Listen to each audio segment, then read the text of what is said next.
Hi, hello, welcome.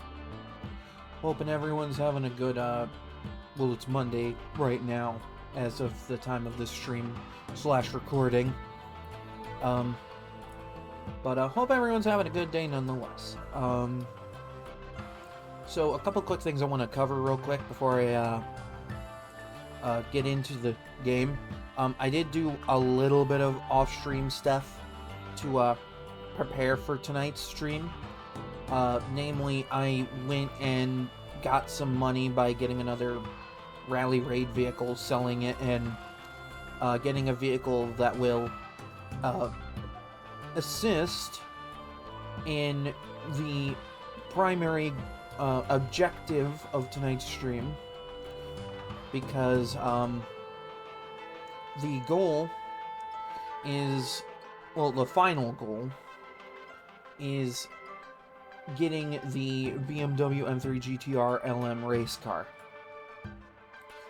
But in order to do that, I need a German car. Well, I bought a German car, but I'm using that German car to get another German car that's even better.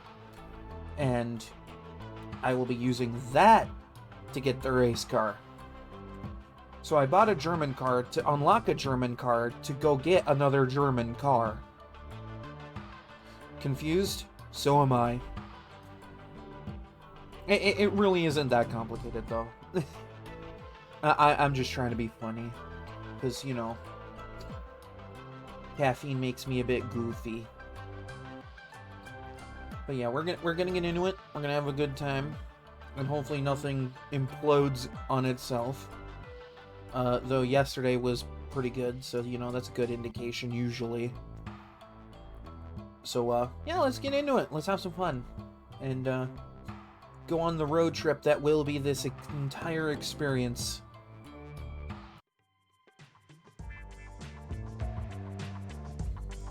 So, as you can see, the vehicle that I am currently in is the BMW M3 CSL. Which, from my very unprofessional, perspective, might just be the closest thing to the M3 GTR, because there is, in fact, a road-going M3 GTR.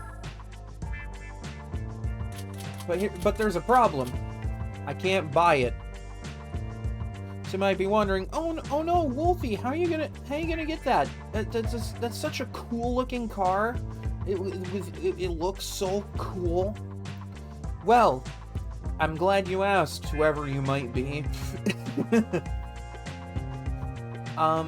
Because this is a reward car for the BMW M Club series, which only allows M3, like, not M3, but like BMW M series vehicles. Hence why I bought this. So I bought this to get this to get this. That is the easiest way I can explain that. This is pretty much what I plan on doing. If I have any time afterward, which I'm probably most likely, because it probably won't take me even half the stream to accomplish it, depending on like certain variables, but I can just kind of waltz in and get this.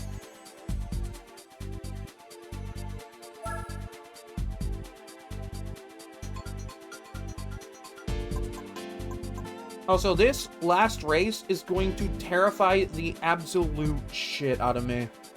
Alright? Because it is one lap around the Nürburgring Nordschleife. I probably butchered that pronunciation, but you know what? We're going with it.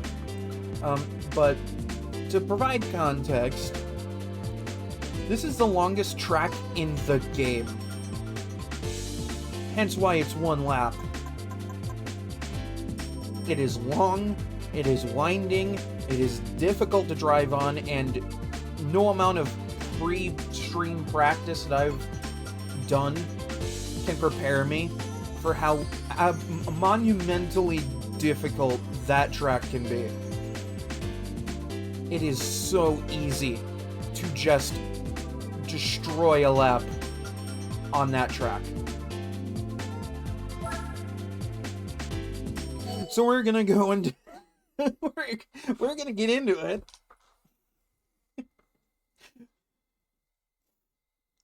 That is the last race. It's just one. Oh my god, the M3 GTR shows up here. So I have to compete against the prize car to get the prize car. No, you know what? I think that makes perfect sense. Also, I got a bit of a snacky. I got some cheddar jalapeno Cheetos. Because, you know, a bit of a craving. And yes, I'm doing well. Thank you for asking. Or, maybe not asking, but thank you for your concern, nonetheless.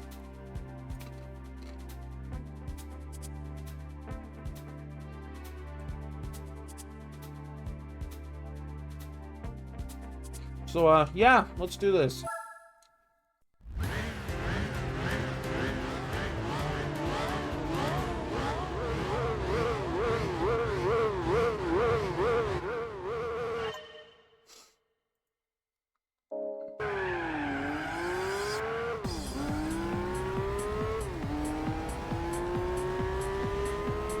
Yes, I did test this thing beforehand. And you won't believe the genius of where I decided to test this thing. Because when I picked this thing up, I looked at the track list for this series and went, okay, the last race is at Nürburgring. So I went and tested this car and fine-tuned it a little bit to do okay with the Nürburgring. As long as I'm ahead of everybody, I should be okay.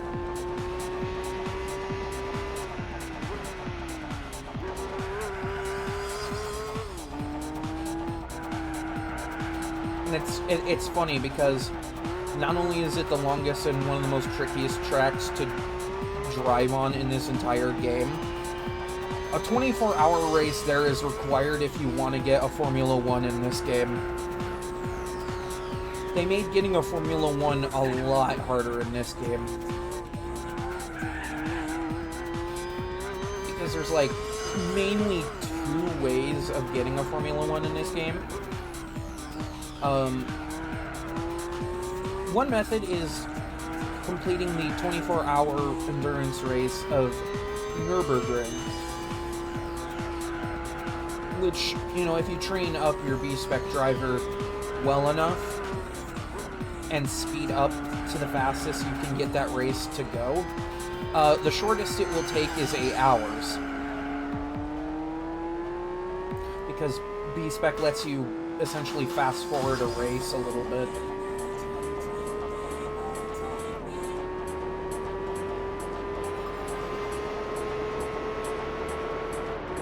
But the problem is, you gotta train a B-Spec driver in this game to handle that. And I haven't done anything with B-Spec in this game so far.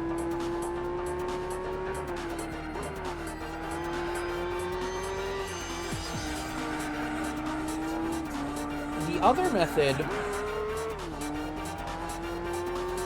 method of getting a Formula 1 in this game is to 100% the game and get one in a special black color, which, you know, kind of requires that you get a Formula 1 to begin with, because that's how you're going to be able to 100% this game, is to just gold everything in this game, except for the license test. So as long as you complete the license test, they don't care. You just have to basically win all the events in the entire game, which includes 3 separate 24-hour races. Not 1, not 2, but 3. That is absolutely batshit insane. And not only that, you have to complete the Formula Gran Turismo Championship, which is a Formula 1 racing series where races go for multiple hours per race. This is not a joke, by the way. This is legitimately a process to the game. As for doing the longer races, it depends on if I'm able to train my B-Spec driver in this game well enough. If I decide I want to do one of these races to, like, say, like, the 24 hours of Nürburgring, I would absolutely just B-Spec that. Because 24 hours is an insane amount of time. But imagine doing 24 hours on, like, original hardware.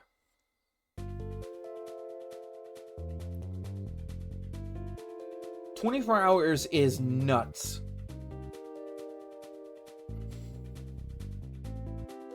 So imagine, if you will, that because I'm running this on an emulator through my PC, there's no way in hell I'm doing a 24-hour stream for one race. 8 hours is pushing it for me. I don't know how people go for more than 8 hours. I've done a couple of 8-hour streams in the past. But, like, I don't get how people do really long streams like that.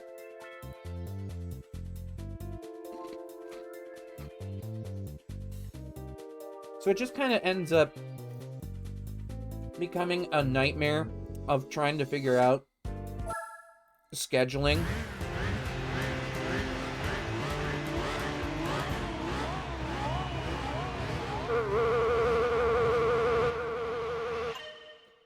Because, like, again, if I use B-Spec, I can shorten a 24-hour race to,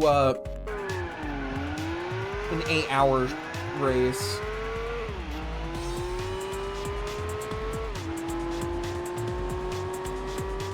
Now, 8 hours is a lot more manageable compared to 24.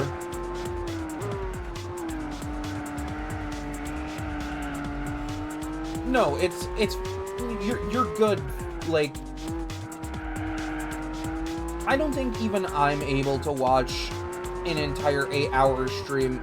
Maybe lurk and have it on in the background, maybe, but that's like maybe a couple hours of that entire time.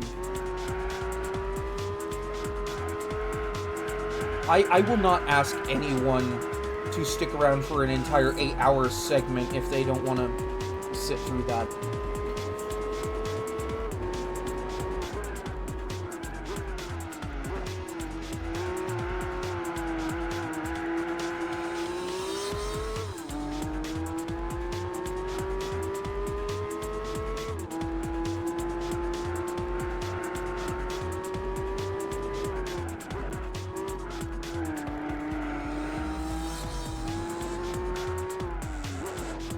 Then I feel like if I did, like, the 8 hours required for B-Spec, I would probably kind of work it kind of like a chatting stream.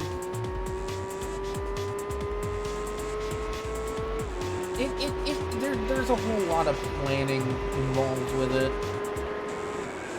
It's not like with these streams specifically where I just turn on a game and sit in front of it for like 4 hours.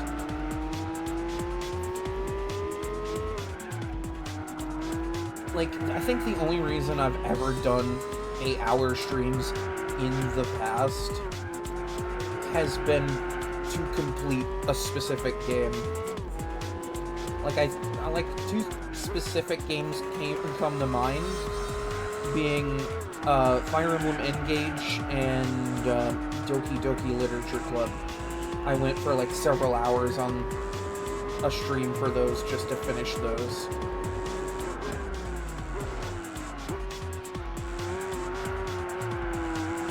Partially with Doki Doki because I wasn't aware that you could probably save in the middle of all that weird glitchy nonsense that happens in the latter half of that game. I feel like in hindsight I could have split that into another stream.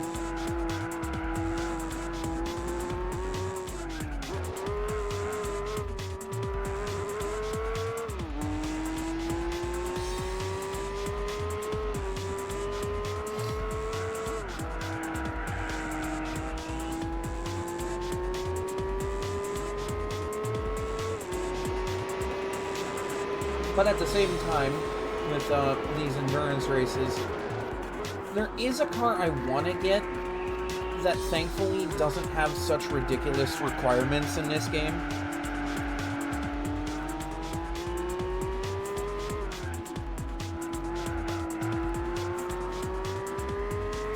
Yeah, my last Fire Emblem Engage stream was 8 hours long, and that was me wrapping up the DLC and the main story. I think the Doki Doki Literature Club one went like 6 or 7 hours. And by that point, I was exhausted.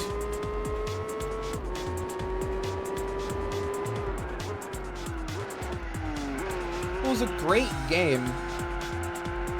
But like, I was just mentally drained after that.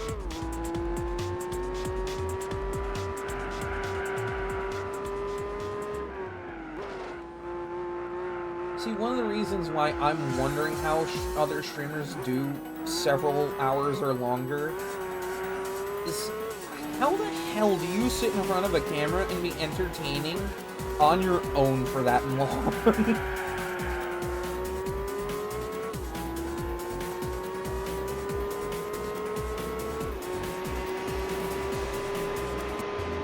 Like, I've seen... I watch... Twitch streams pretty regularly, because, you know, something to help with, background noise on occasion.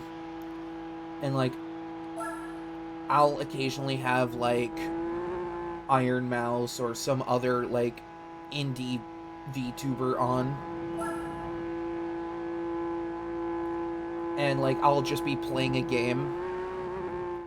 I don't know how they can do, like, 8 or more hours.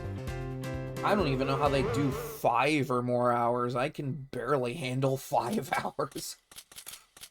That's why I usually cut off after 4.5.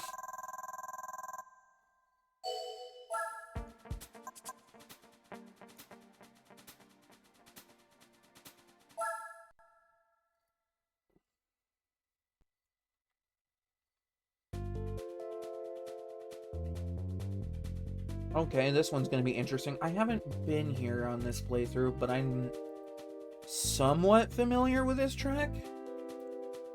It's been a long time since I've driven here.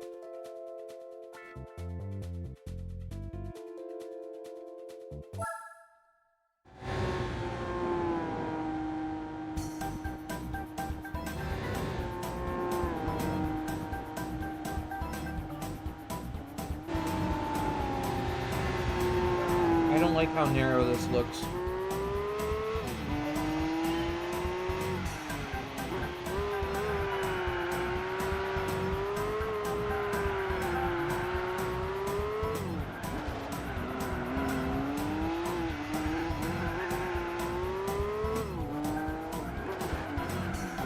Ah, Jesus.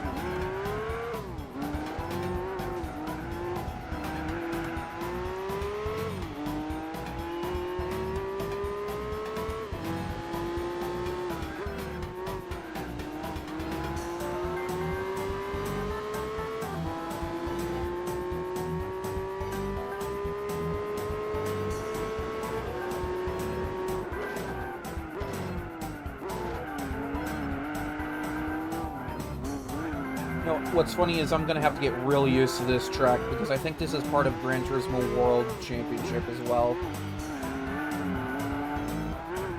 So I'm gonna want to get good here.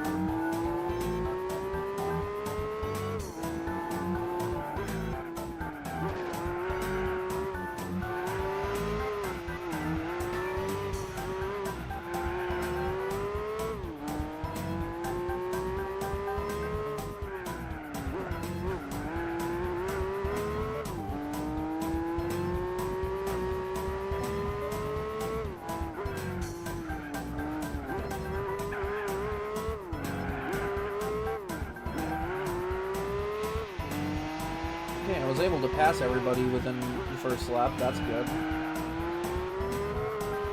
I just kind of got to drive good for the next couple of laps.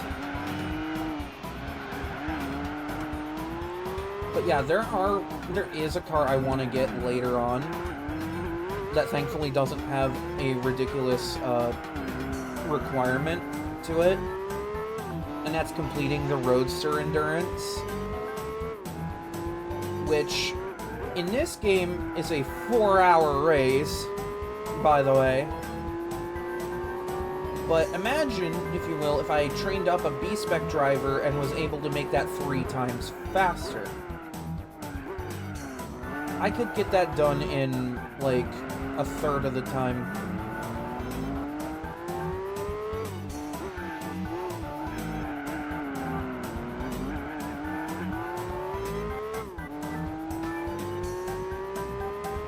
And, like, hey, if I don't get the color I want, then, you know, I can off-stream grind that event until I get the color. And it's a win-win scenario, because the more a B-Spec driver competes and wins, the better their skill level gets.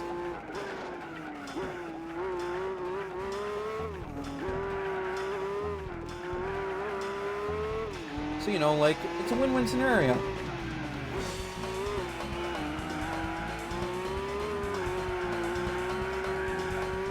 Okay, this is not such a bad course now that I'm used to it. There is this corner that I'm not great with quite yet.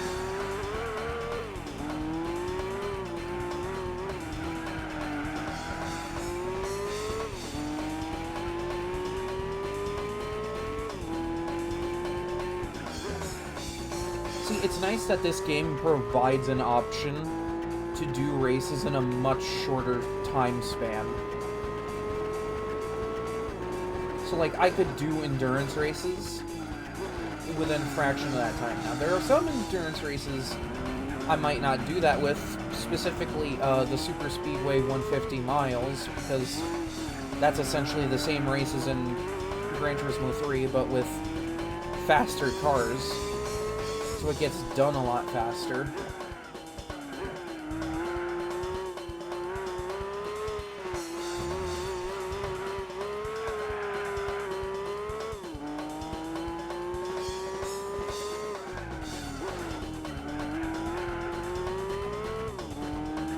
But, like, for the races that are longer than 2 hours, that's something I'm considering doing, is seeing if I can train up a B-Spec driver in this game for that.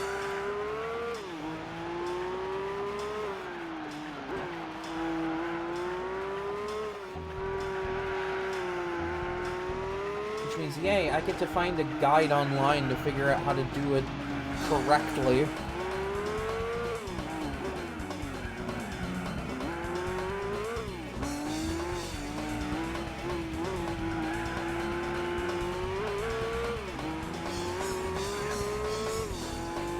Track kind of reminds me of.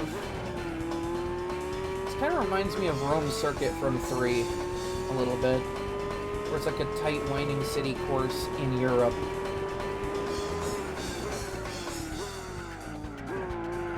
Like, it makes me think of Rome Circuit a little bit.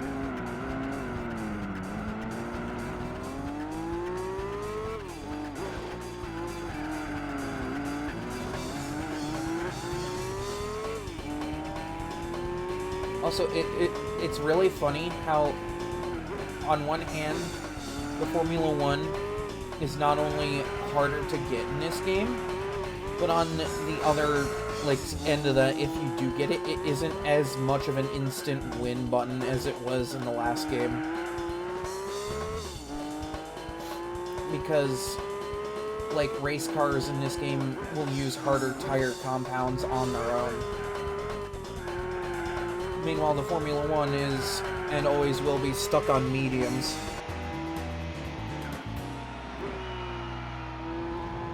I'm pretty sure it could be a good instant win button. It's just not as egregious about it in this one.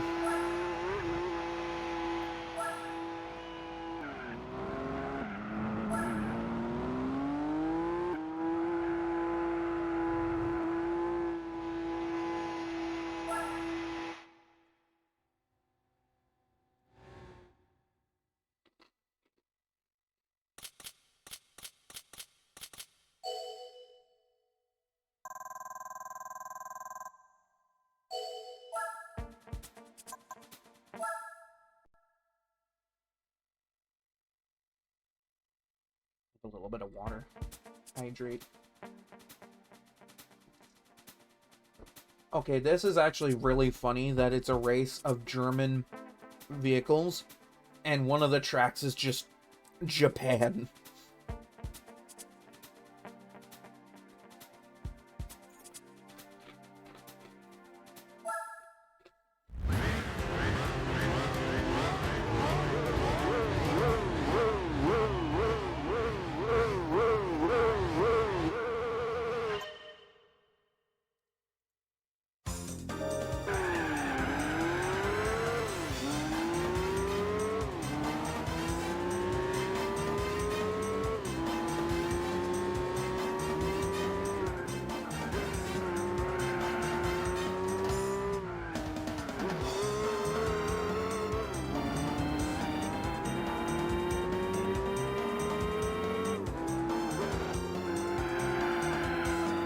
But yeah, the car that you get from the Roadster Endurance is that RX-7 LM, but in this game it's a little different than how it was in 3. So, like, it isn't modified up to the same specifications as it was last game. And, like, the bodywork's a little different, and some of the colors are a little different. Because in this game, it's tuned up to, if I remember correctly, the specifications for the Super GT 500 class, which isn't the fastest thing in this game, but some of them can be pretty overpowered if you set them up properly.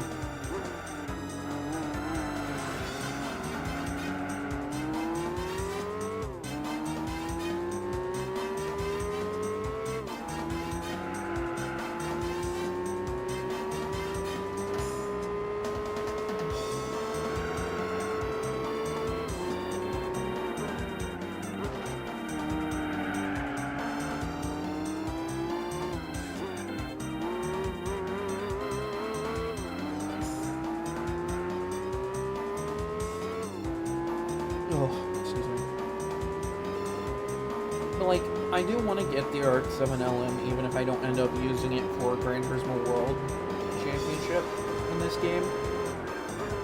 Just because, like, it did such a good job in 3, and I really love the car.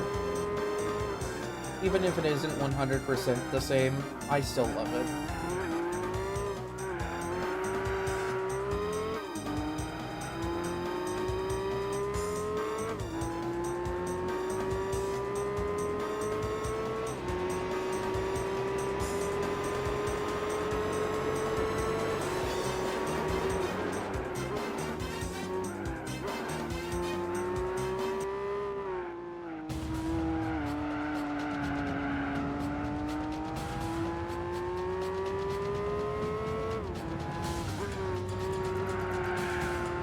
Honestly, if I could get the RX-7 LM up to the same specifications as what Gran Turismo World requires, that would be good, but, like, this game's tire model is a little different.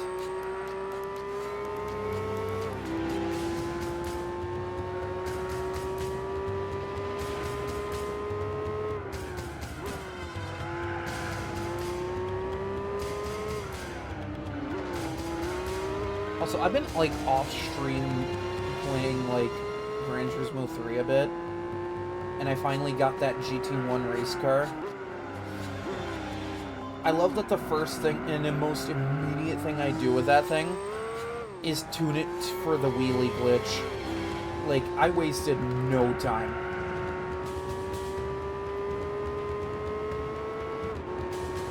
Like, I finally have something that can break 1,000 miles an hour in that game.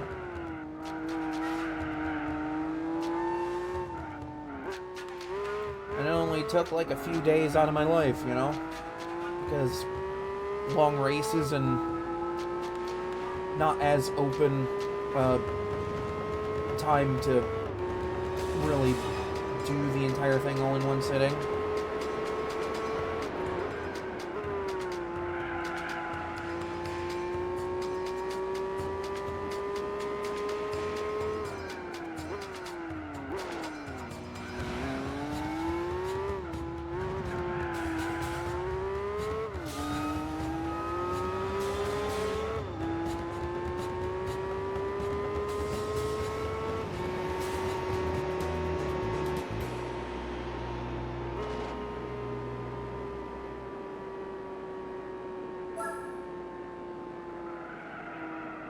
It's so funny that the car that I'm doing this series to unlock has just been averaging third, fourth place finishes this entire series. Like, come on, it's the BMW M3 GTR. It's supposed to be a really good car from what I've heard.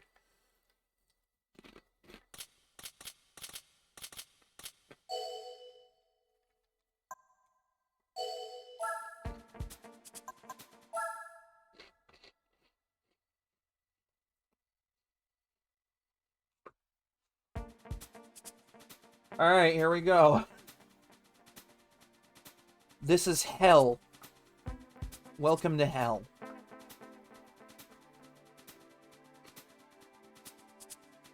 Nearly 13 miles.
I do apologize if during this race I go a little quiet at times.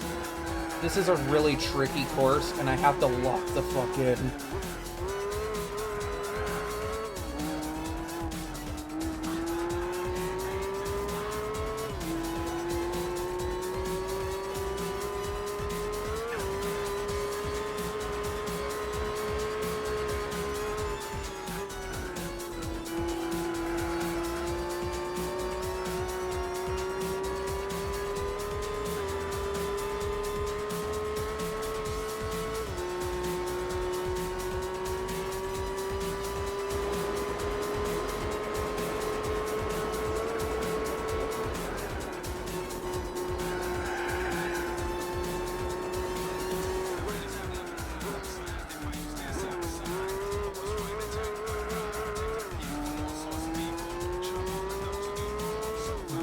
Gotta get around this guy, but I have the whole rest of the lap to do that.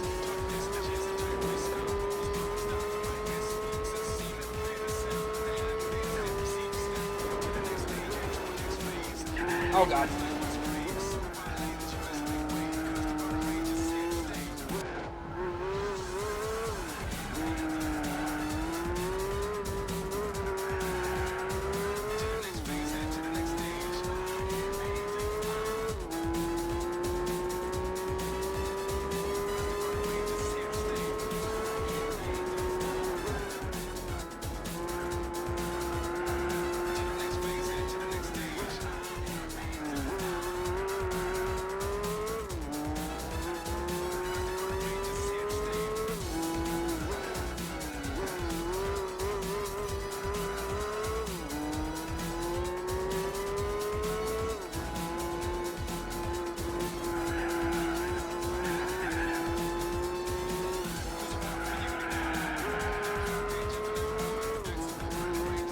God, some of these bumpier segments make me really nervous.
Kind of hard to tell with the mini-map if I've gapped them at all.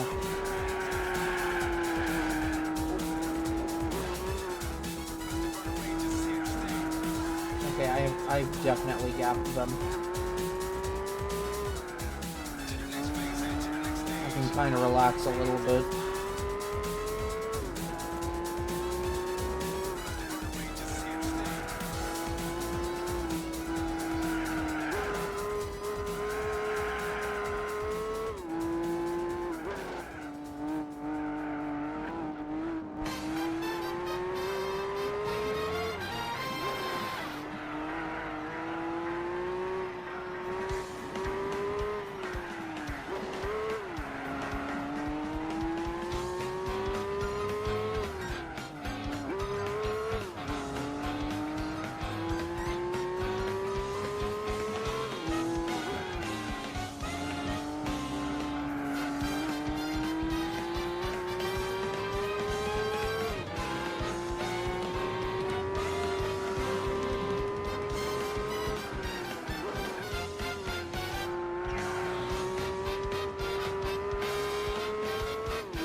Also, did I forget to mention that it's a lot easier to spin out a car in this game?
That could have gone worse. That could have gone a lot worse. Nearly 8 minutes out here.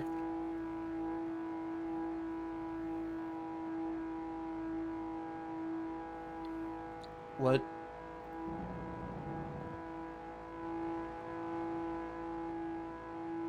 What are you talking about? What are you talking about? I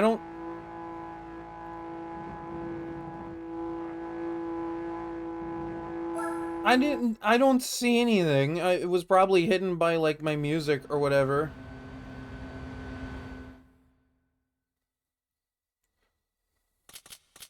Dude, what are you talking about?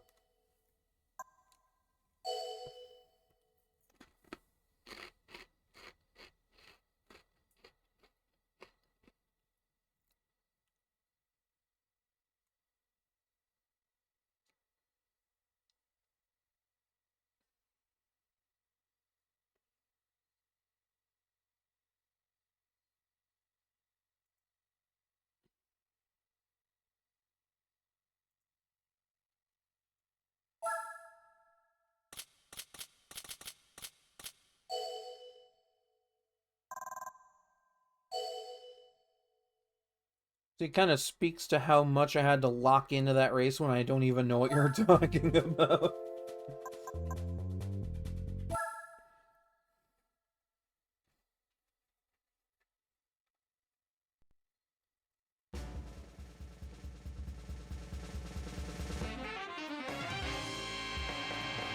There it is. Let me check my my sources a sec.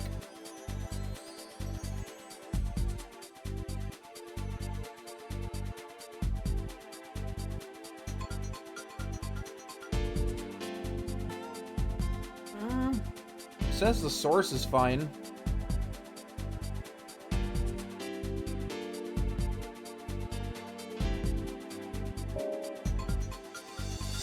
Might have just been a thing with the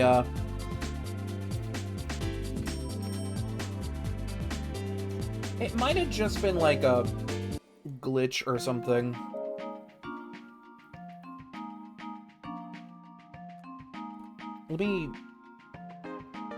Let me double check Fugatech.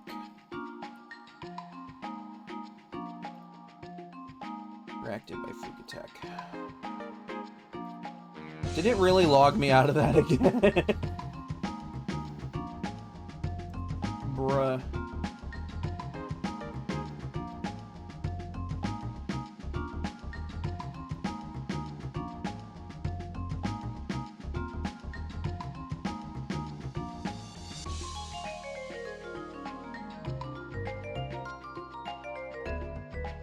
Okay.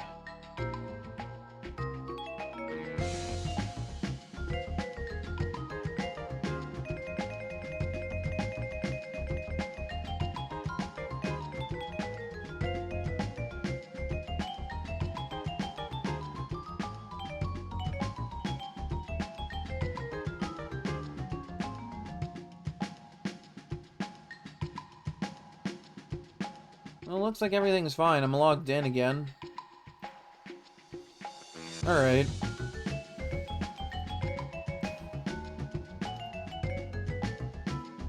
I'll have the source hidden.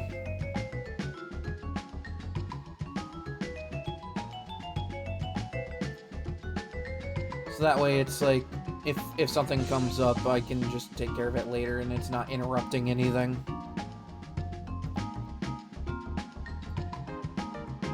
It might have been a minor thing with it, but because I'm not currently voice chatting with anybody, I don't have to worry about that.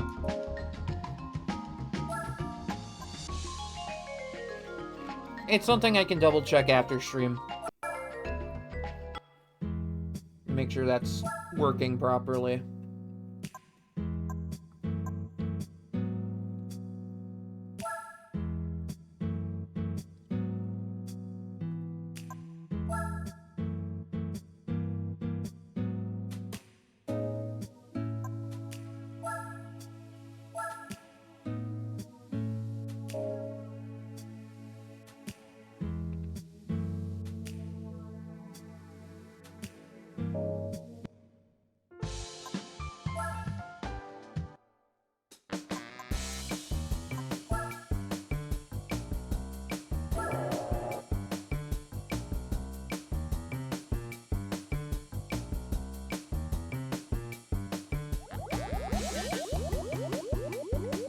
Like, it should have just stayed fixed, but, like, sometimes those sources like to bug out.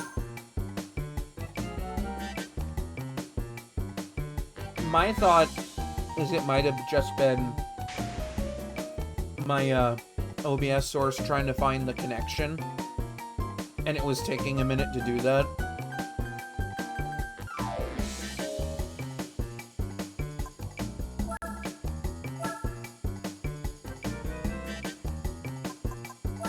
On today's special.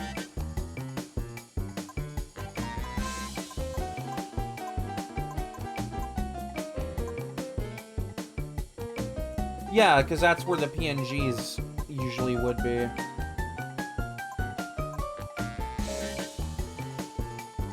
Because that's where I have that source set to.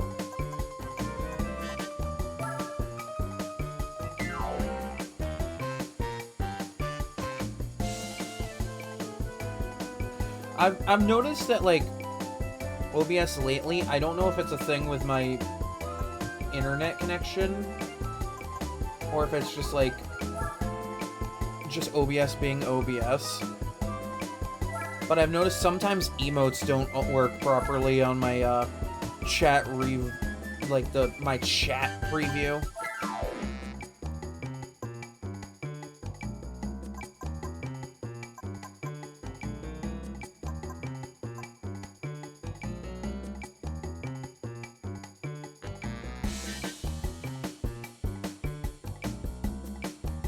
That might just be something I'll have to, like, take a look at. I'm not too worried about it.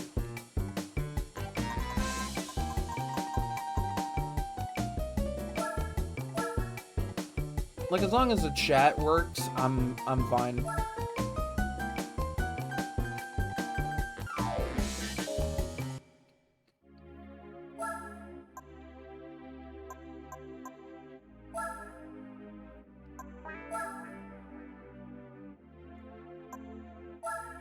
But, like, because my collab PNG source has to rely on internet connection, it might not be connecting properly.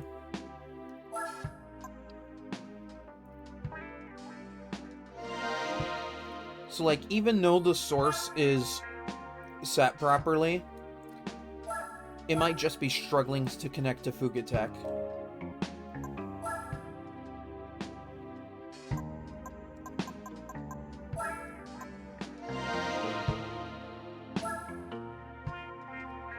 Because that's the fun part about having browser sources.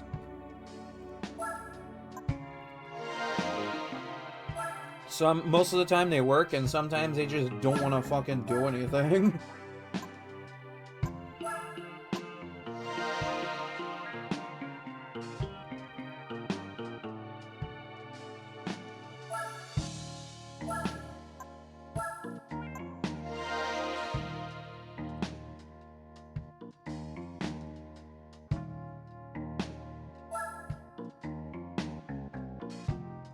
Because, like, the way OBS sorts, like what you're seeing right now is, like, a combination of, like, model capture, game capture. Sometimes, if it includes an overlay, that's considered a browser source. My alerts are a browser source. The collab PNGs are a browser source. All those rely on internet connection to show up properly. And it might just be, like, a glitch with the site or the source in itself. Because, like, if you've seen my streams in the past, like, glitch out a little bit with the, like, when my connection is getting unstable, sometimes, like, if I swap to a screen that has one of my animated overlays on it, it might not display properly or at all. That's because it relies on my connection to the internet.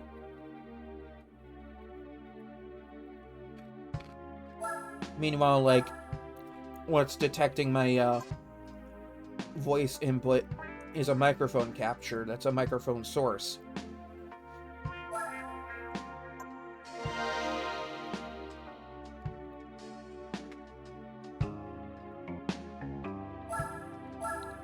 It's technically considered an offline source because it doesn't rely on internet connection to function properly with OBS. It's just, like, I think the only browser sources I'm using specifically at any given time relate to any overlay I might be using, or, like, if I'm in voice chat and it has to display their, like, Discord images. That relies on it. I also have to have, like, a separate source for sound output because, like, video capture isn't enough. It has to also capture sound. So, like, I have two sources. One for, like, the visual and one for the audio. It sounds complicated, but once you know what you're doing with it, it's not that difficult. It's just, like, knowing what does what, essentially.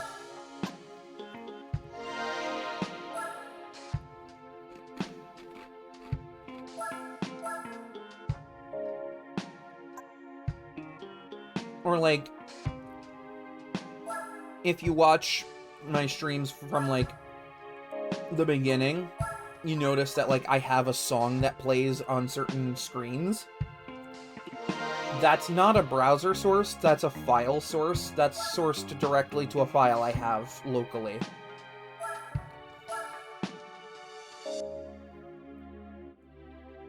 that's just like an MP3 file I just have on my PC.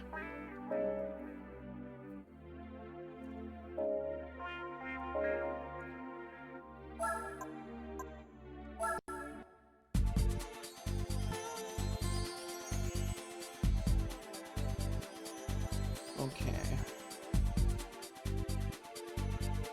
So I want to do the Schwarzwald Liga A, or the Schwarzwald League.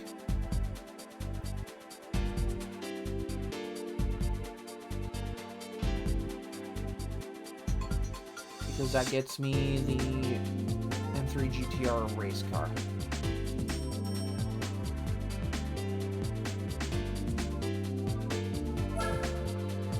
Hold on, it doesn't... Are you fucking kidding me? I went out of my way to get this, and it's not allowed? So the last, like, hour or so was just for nothing. You know what? No, you know what? Fuck it.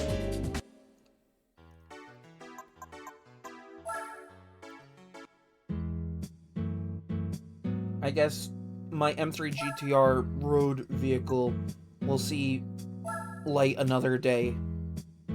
Because today is very clearly not that day. I could have just went straight up and did this with this. I'm so confused.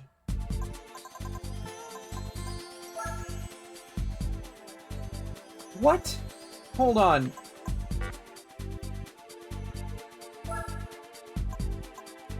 Kind of hard to review.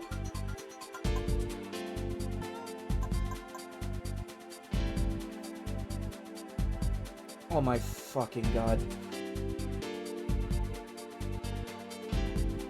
Alright. You know what? Hold on. I'm gonna Google this, because it doesn't give me the full list of allowed vehicles for this.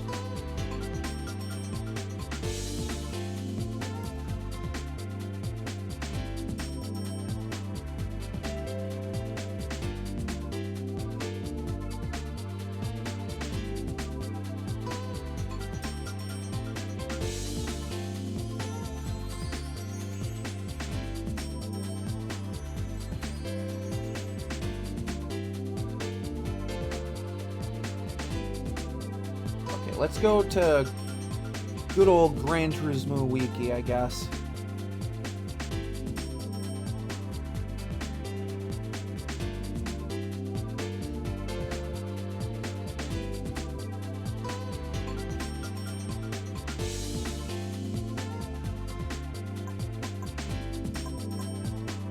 Okay.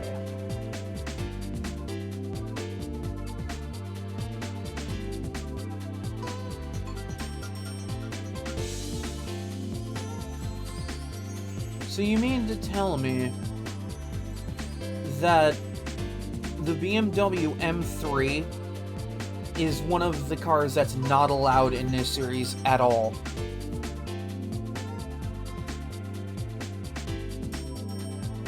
I am back to square fucking one with this.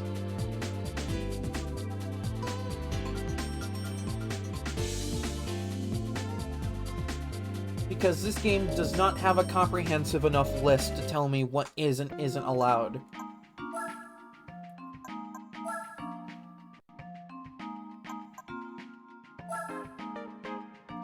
Oh, but this is allowed, and this is allowed, but you mean to tell me that the car I spent the last hour racing my butt off for isn't? What the hell?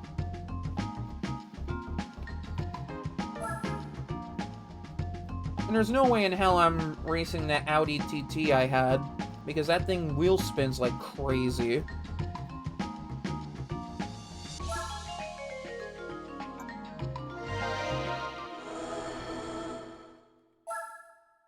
I mean, I need this for a series anyway, so...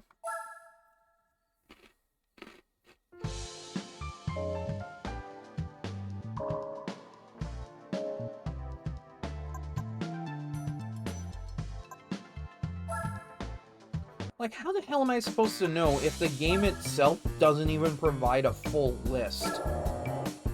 Like, I have to go onto the Wikipedia for that.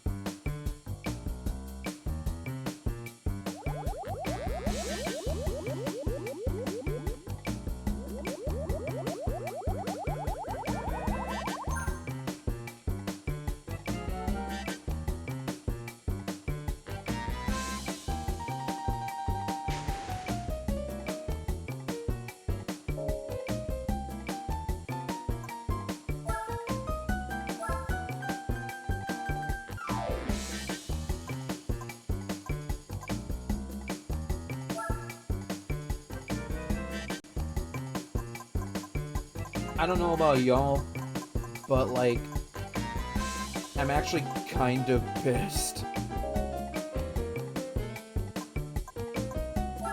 No, like, just a little bit. Because, like, the game is not at all clear about that. Because, like, oh, it provides a list and then goes, etc. Well, what's etc. supposed to fucking mean?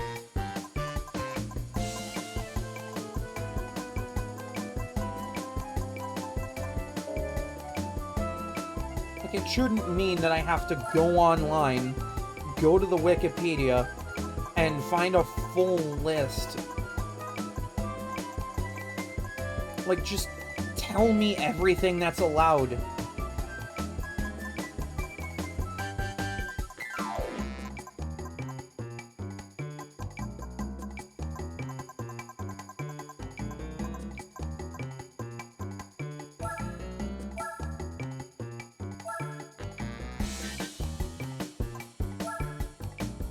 I have to buy and prepare an entirely separate vehicle.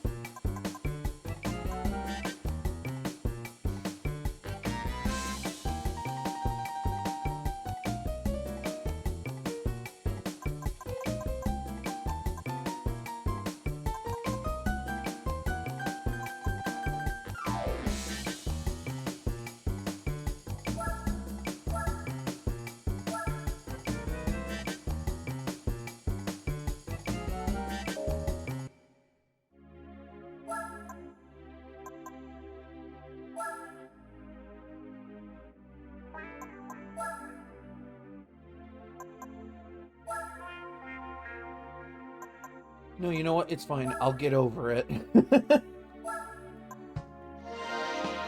I mean, I was gonna need the Opel Speedster for something later anyway.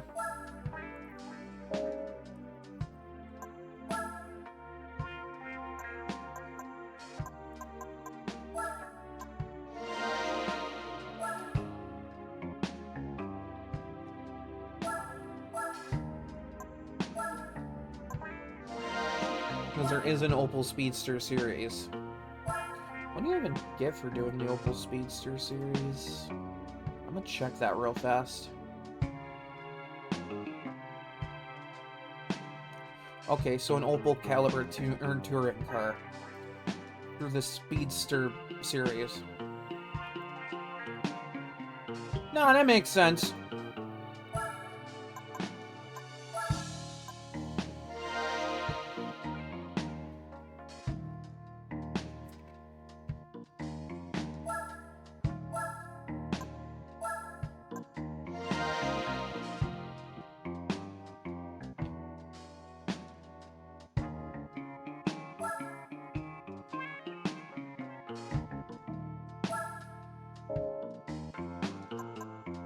I'm a little salty right now, if you couldn't tell.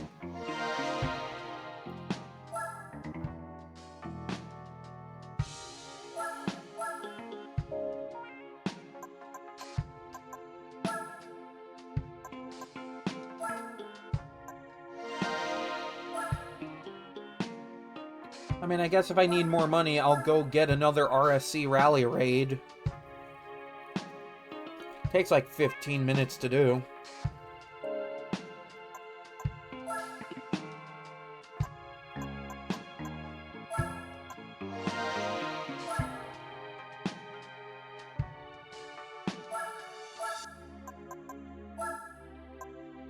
See, I'm a little salty because, like, going into this, I was like, yeah, I'll use an M3, get an M3 GTR, you know, have this really cool car, and use it to go unlock the M3 GTR race car, you know?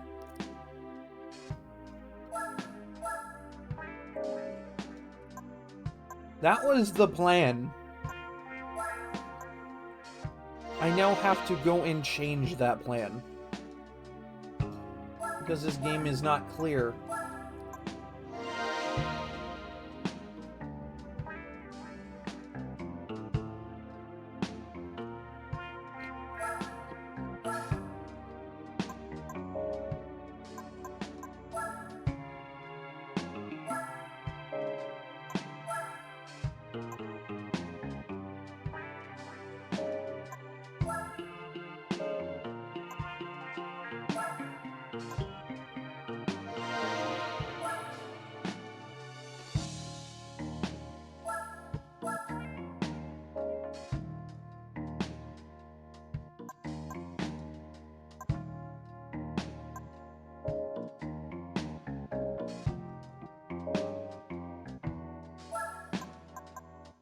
There, I should be eligible now. See, there we go. There we go. Was that really that hard, game? Was it really hard to just let me bring whatever German car I had? Here's competition using 200 horsepower plus German sports cars. I'm sorry, is the M3 GTR not a 200 horsepower plus German sports car? Is that not literally what it is? I'm sorry, I'm just baffled by the logic.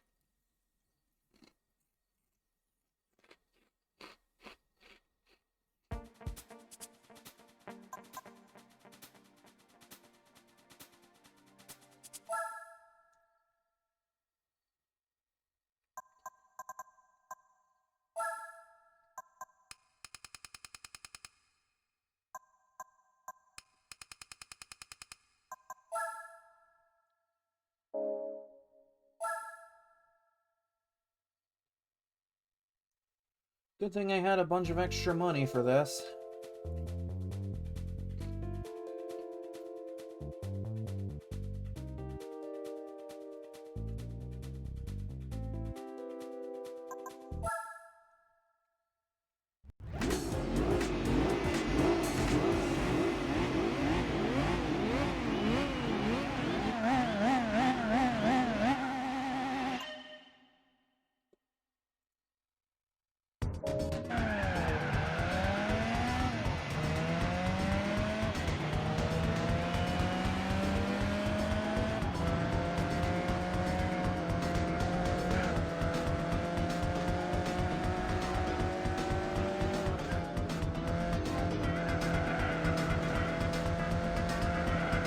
Can we not push me off the road, please?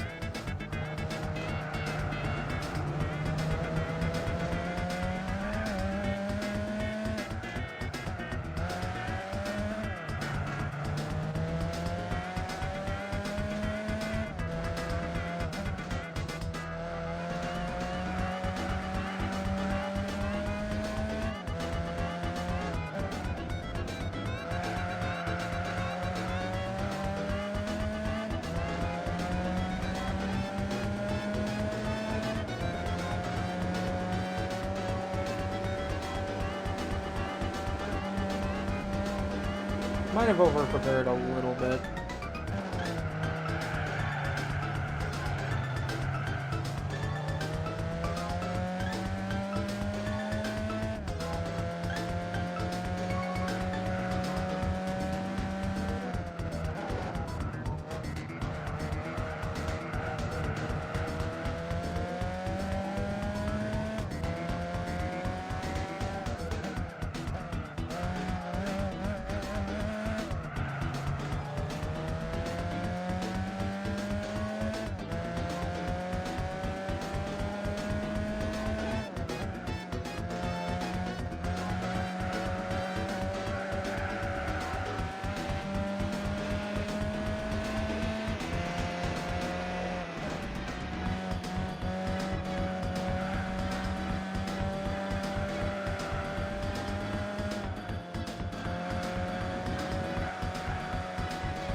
surprised how well this actually drives.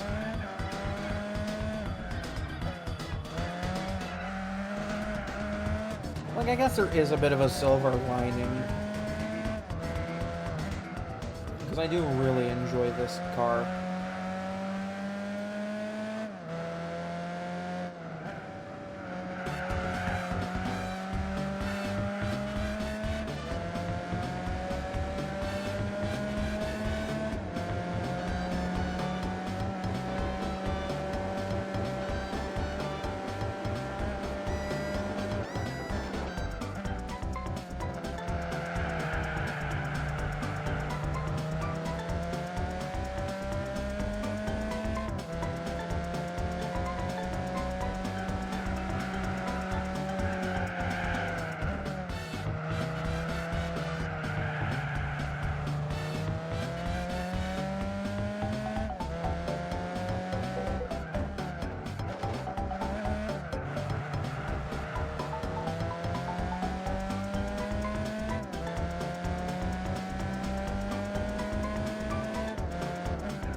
Lost control there.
I think this thing is in a lot of games, if my memory's correct on that.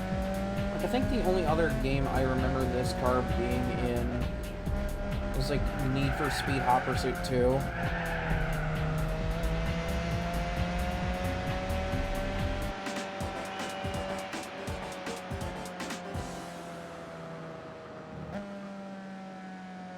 I did it.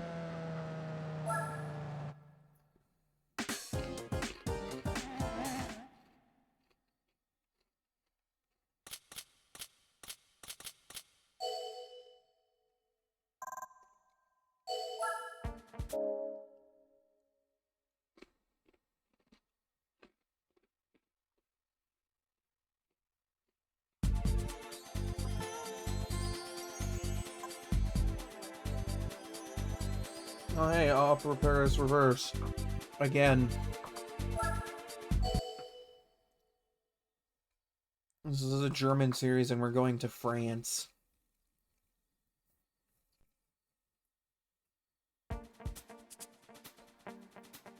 Now hold on. BMW M Coupe. Yeah, my M3 can't even be here. Where's that fair?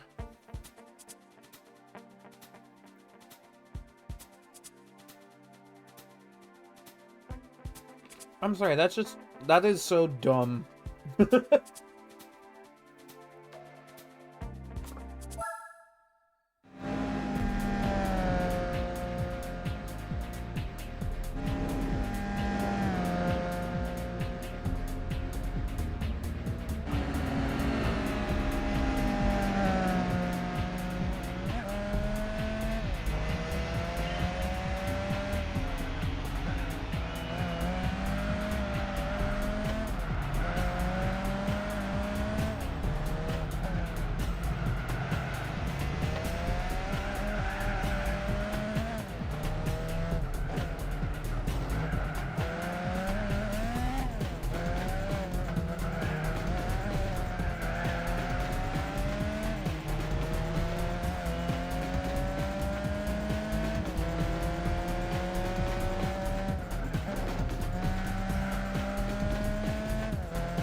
Okay, that could have been a lot harder. No, excuse me.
So how's everyone today? Hoping everyone's having a good Monday.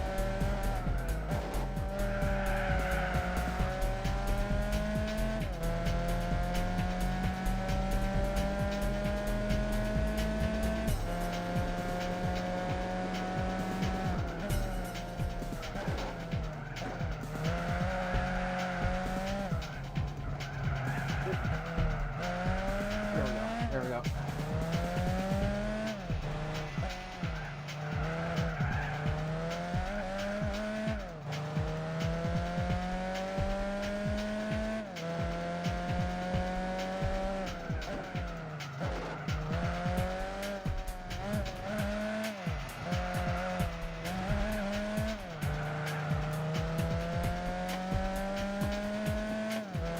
I tried a little bit of shiny hunting last night, for those that are interested in that sort of thing.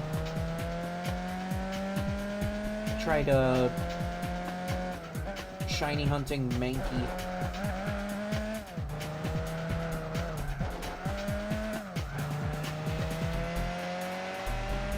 I want to say I have a couple of problems with Mankey just from like a shiny hunting perspective that I feel like I want to like air out a little bit, because I'm sorry, it's just my brain can't wrap around a couple of things about that, namely being, why is it daytime only that it spawns?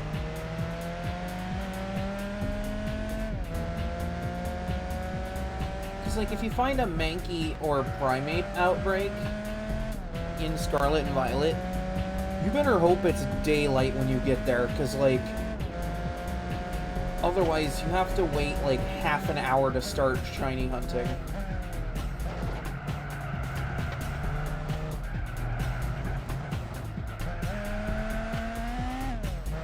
Because it's not like the old games where, like, you could just set the clock on the console and it just changes whether or not it's daytime.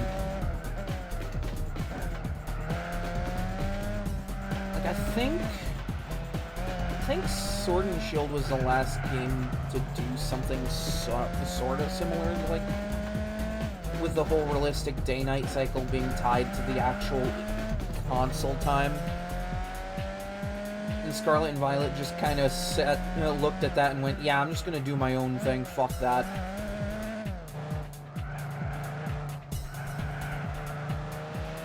Which, like, on its own, is probably a good idea for, like, some Pokemon evolutions.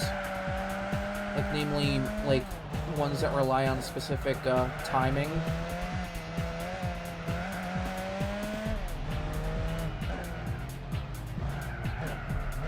Because I will say, that is one thing about the older games that I scratch my head at it. Because, like, I've always been a bit of a night person myself. So, like, getting daytime-based evolutions is always such a hassle. Because I always used to play all the time, like, during the night. Wolfy's always been a bit of a night owl. But, And then, like, Game Freak had this weird big brain idea to reverse the day-night cycle on specific, like, in Moon and Ultra Moon.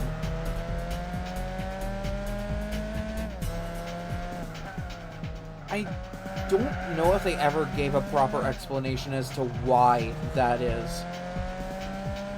But, like, it made getting daytime evolutions a lot easier for me, specifically.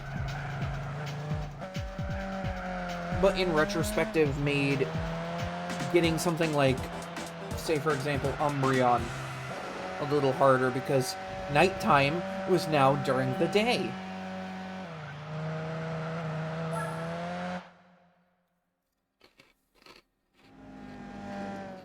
And if you didn't have the post-game unlocked, you couldn't go to the parallel area to temporarily reverse the day-night cycle. So you were just kind of shit out of luck if you wanted a nighttime-based evolution.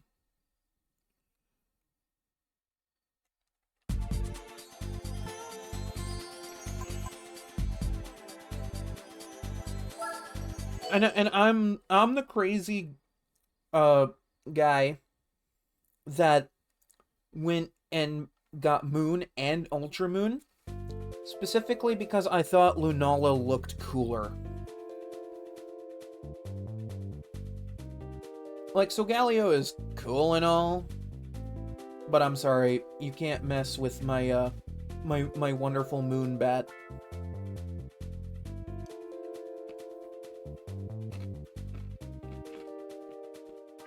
The Moon Bat is where it's at.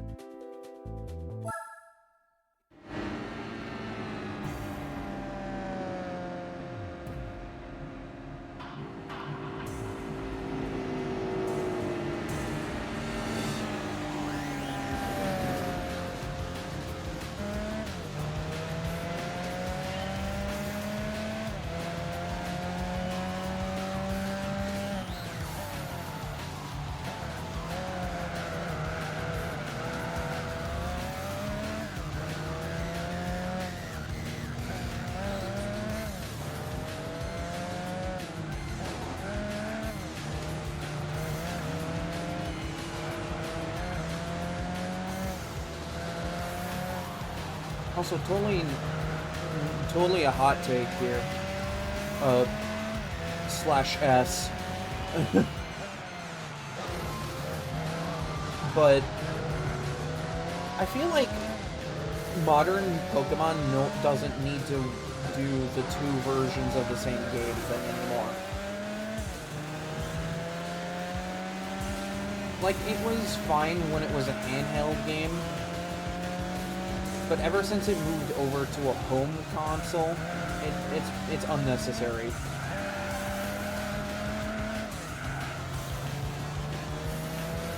Just, like, put them both in the same game.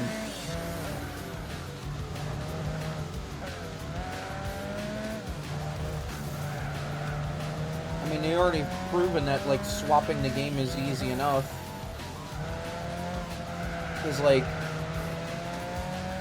freaking BDSP had that whole thing where if you changed, like, one thing in the game's code, it would read it as the other version of the game. Like, you just change one arbitrary thing, and it just thinks that Brilliant Diamond is Shining Pearl, or vice versa.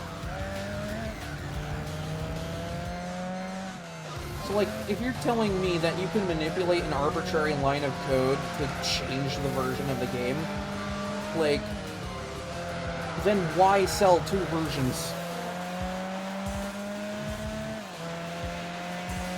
Why still sell two versions?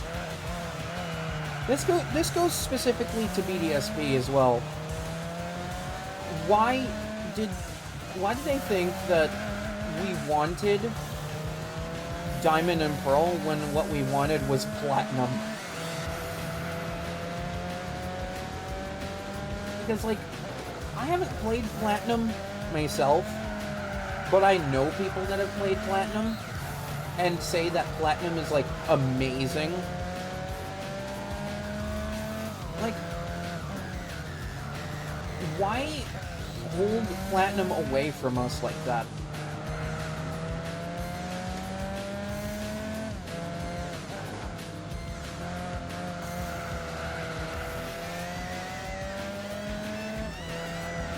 Like, I guess by that same logic, Omega Ruby and Alpha Sapphire isn't exactly, like, safe from that criticism. Because it's just Ruby and Sapphire, but with Mega Evolutions and, like a post-game plot that revolves around Rayquaza. And, like, for 2 seconds, Deoxys.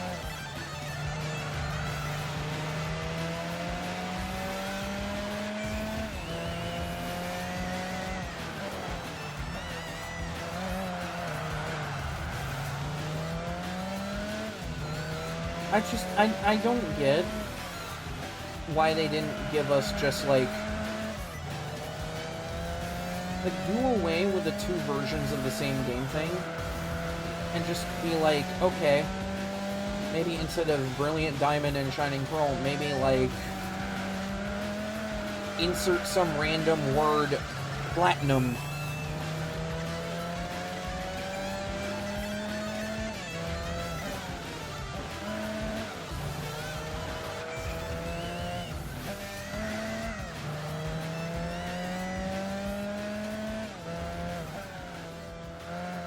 Like, I feel like it's a slap to the face to Game Freak that people went out of their way to modify BDSP into a proper Platinum remake.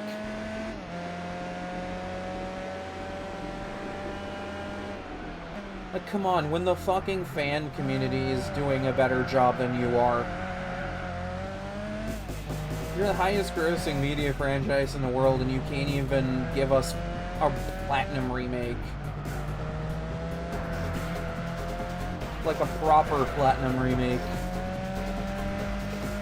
No, instead, you're perfectly content with going with 2 versions of the same game every generation to double your profit, even though you basically make bank every time you make a new game.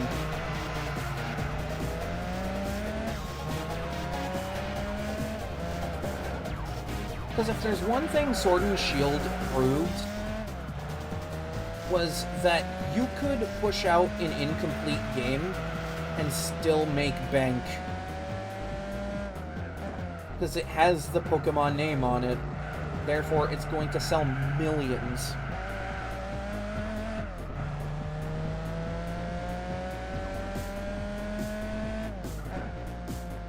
And they carried that same line of logic to Scarlet and Violet. Where it's like, oh yeah, it doesn't have to ship out in a complete state, it just has to function in some capacity. And look where that got them. Nintendo actually, like, refunded copies of the game. Because it came out in such a poor state that it was just... it's an insult. You gross millions, maybe even billions of dollars every year. Like, put a little more money and effort into it, at least.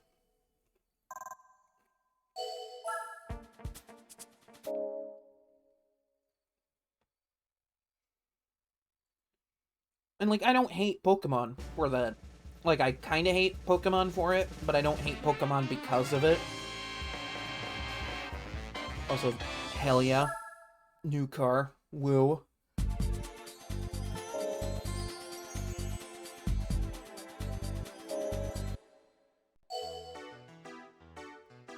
Oh god, yeah, that's right, this track comes back.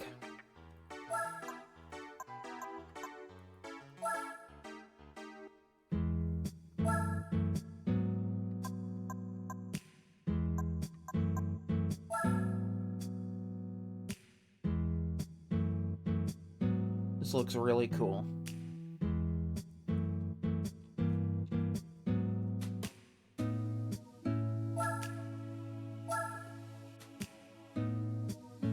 Also, while I'm on the topic of Pokemon here, I want to kind of briefly talk about the scalping issue. Because while I'm not that big of a card collector myself, like, I don't look for super rare stuff. Okay, yeah, that's fair. I know there are some race cards you can do that with.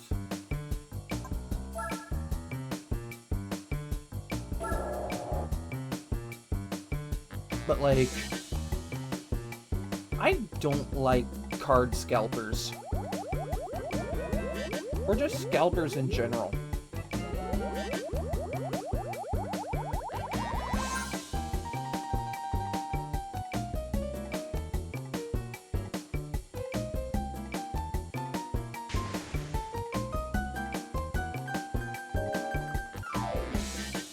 I don't know, like, might just be a me thing, but, like, I really don't care for the scalper issue. Okay, so the touring car does not allow this car at all. It's very specific. Okay. Production cars. Oh, this has the same fucking problem where it has a specific list.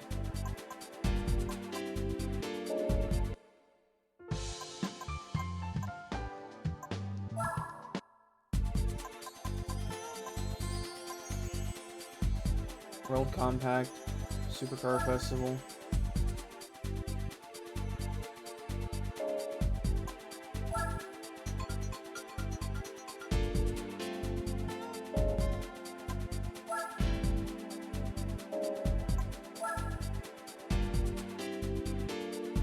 Okay, yeah, this makes sense.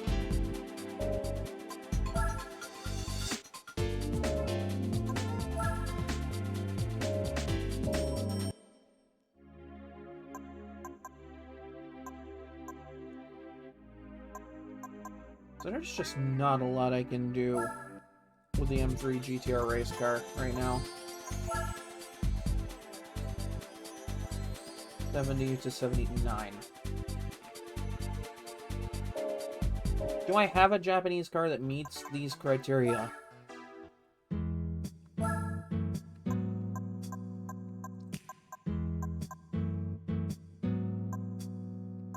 Yes, I do.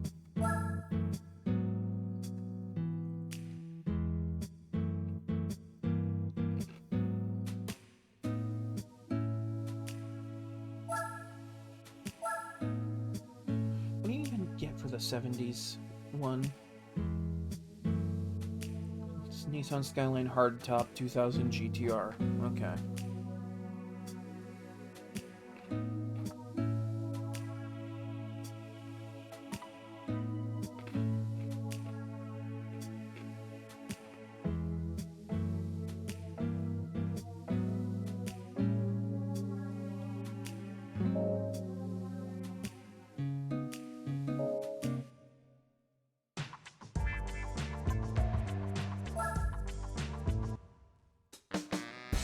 Yeah, I don't really care that much for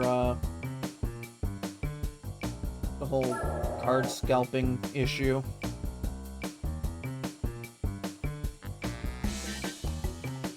Like, I don't even go and buy Pokemon cards that often, but, like, I kind of like to have the option.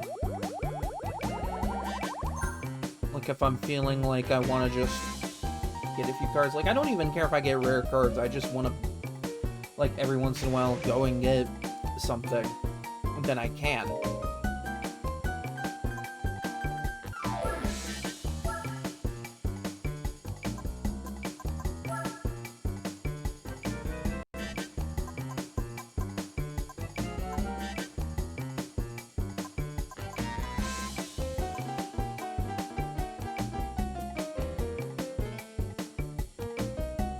It kind of doesn't look bad.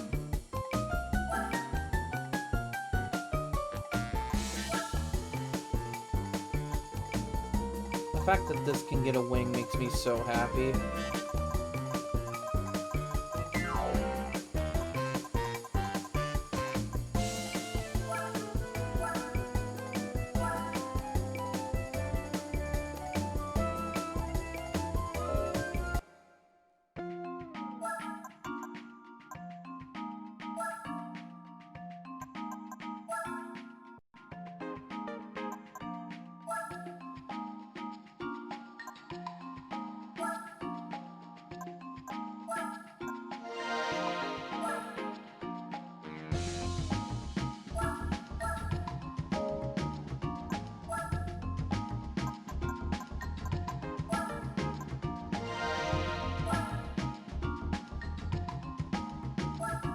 I don't mean to vent so much, but, like, that's just kind of how I feel about stuff.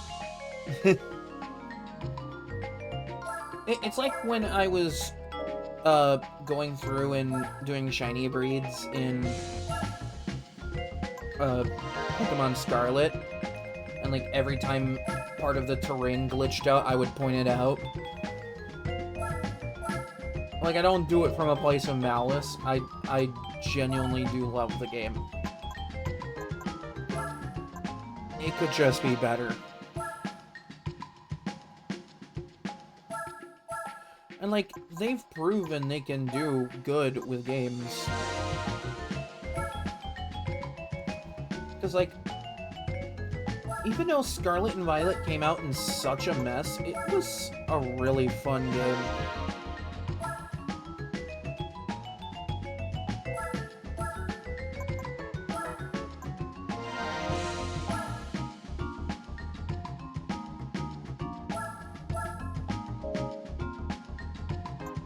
Also might not be the biggest fan of the fact that it took a $500 next-gen console for the game to actually play well. I'm sure that doesn't really rest well with a lot of people.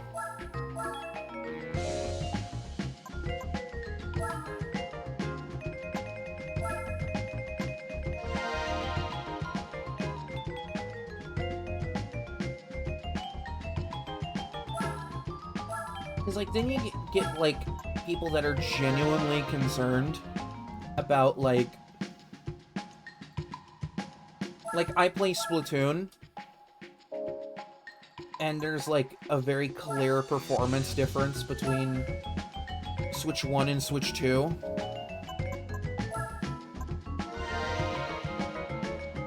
But, like, they had to physically, like, downgrade the Switch 1 version just so it could play at a similar performance to the Switch 2 update.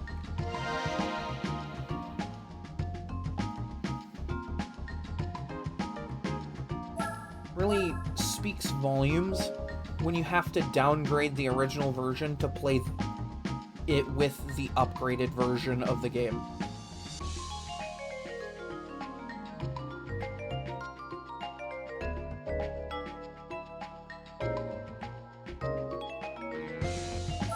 Like, this isn't even a joke. You can go and find this information on the internet.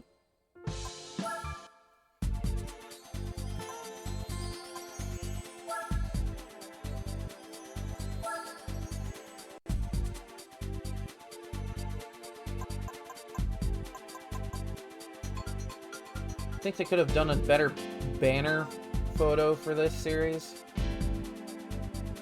Which version of Fuji Speedway even is this? Oh, it's the 80s version. Okay.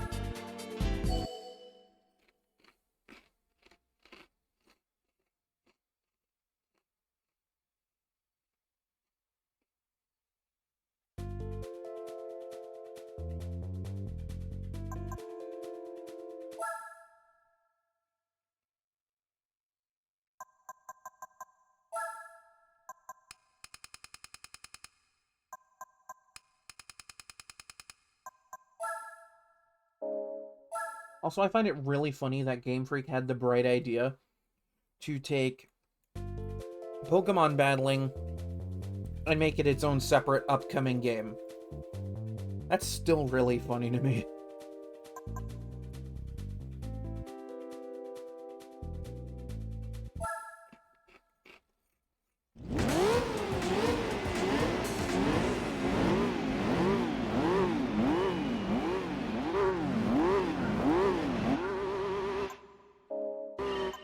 There we go.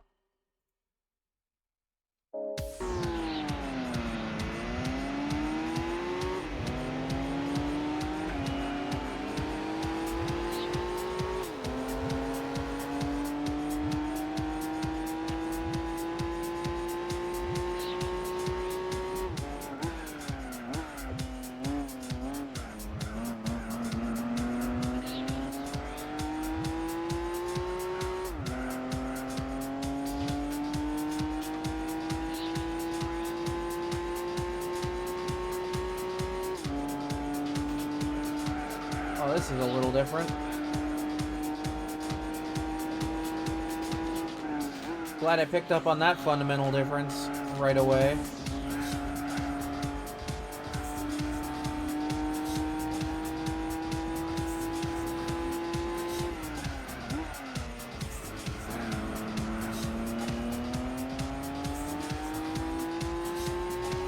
I will say, though, despite Scarlet and Violet coming out in a buggy mess and still not being the most stable gaming experience out there, some of the early bugs and glitches that players found are really funny.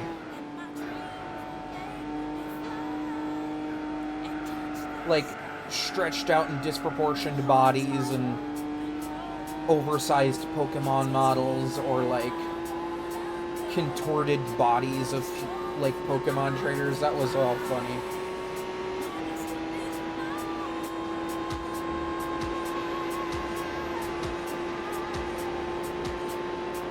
Like, hey, you know, may as well make meme content while you're at it.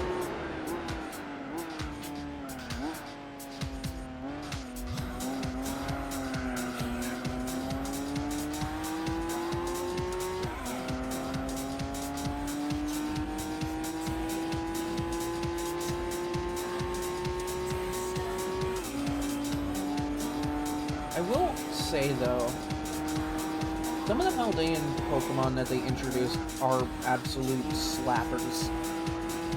Like, they are really good.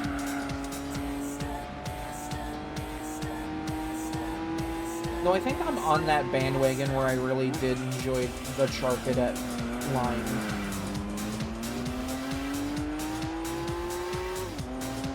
Like, so much so that I made it a point to use one even for a little bit in my Fire-type run.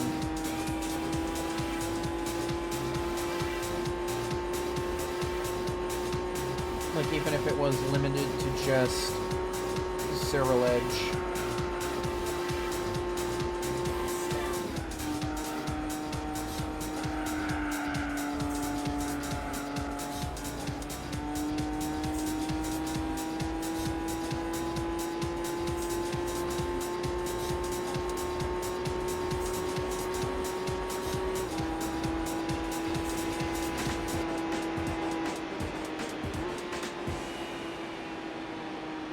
Like, I love Ceruledge and Armarouge. So much so that I'm basically an Armarouge main in Unite. I love the little fiery knight with the arm cannon.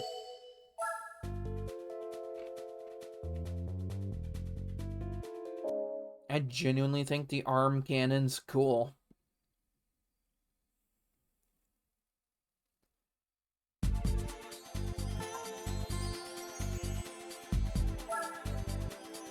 Like, Ceruledge is really cool, too. I will say they really should have done a better job with the shinies.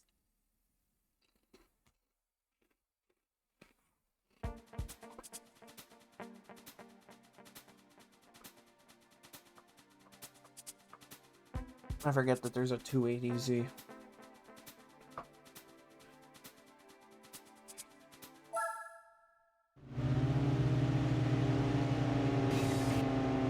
What are you... Okay, hold on. What? YouTube.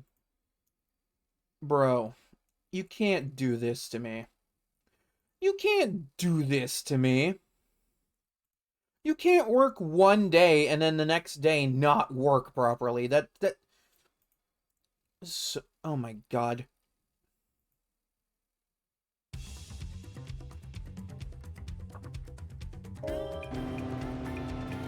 You can't play a third of the playlist and then decide you want to play something that's licensed on me. That's not even a part of the playlist in the first place.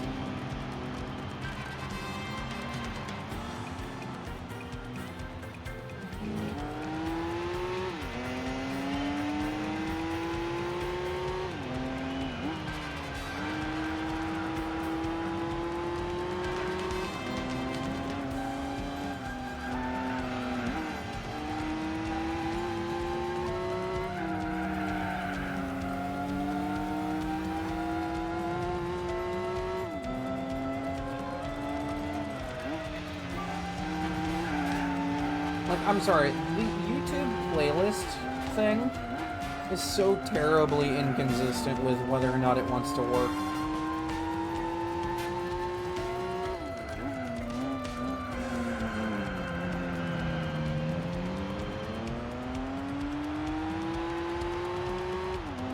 Because, like, in yesterday's stream, like, no joke, it actually did good. It stayed in the playlist the entire stream. You cannot then, the very next day, proceed not to work properly.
At some point in the future, like, maybe do a run of Pokemon Violet, but, like, entirely on Switch 2.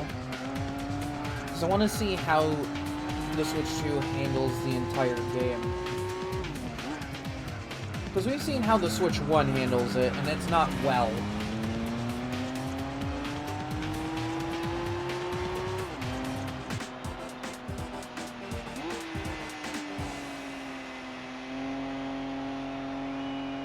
Kind of also why I want to do another Skyrim run, probably after I finish my playthrough of this game. But,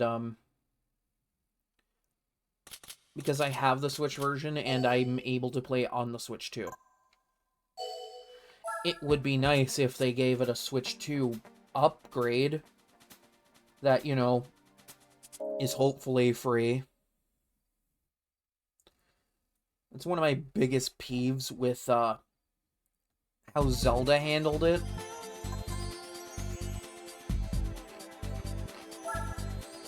Because it's like, you already pay full price for this ginormous game.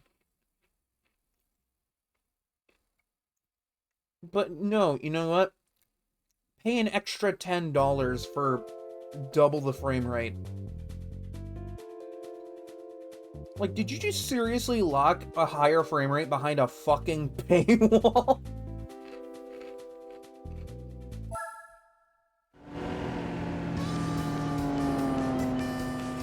Like that? No, that's not even a joke. That is what they did. They put better performance behind a $10 paywall.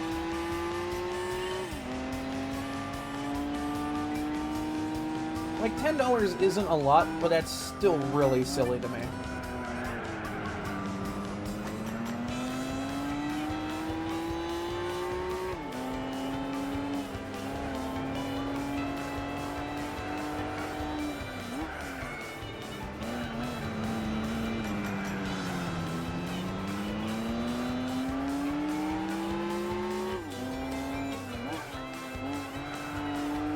Like, not even Mario Odyssey has the audacity to charge you $10 extra for a better performance.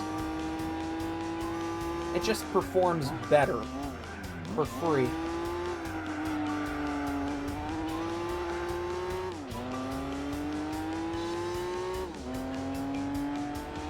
hell, even Pokemon Scarlet and Violet, even though it should have absolutely run as well as it does on Switch 2 on its original platform, at least they don't have the audacity to basically shiv you in the back and ask you for $10 extra for it.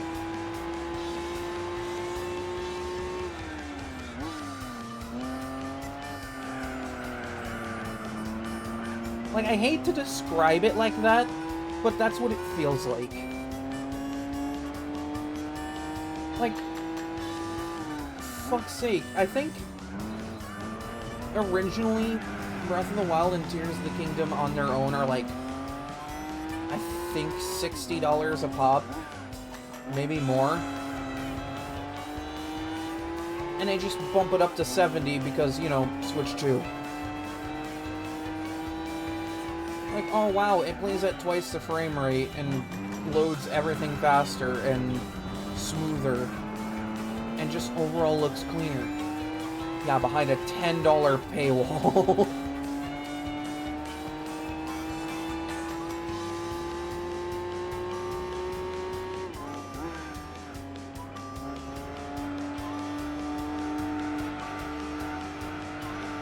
And like, I've played the Switch 2 edition of Tears of the Kingdom. And like, it's genuinely a fun time. The smoother frame rate is actually really nice. They didn't need to do that with both Breath of the Wild and Tears of the Kingdom, but you know, pop off, I suppose.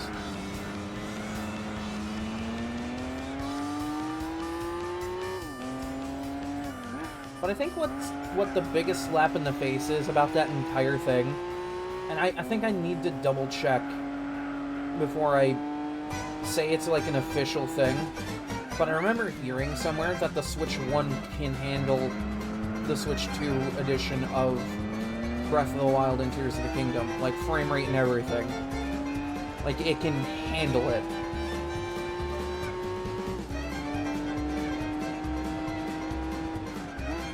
So what you mean to tell me is I paid nearly $500 for a new home console and $10 extra for better performance when I didn't even need to do that in the first place. Like, it could have just run like that at launch.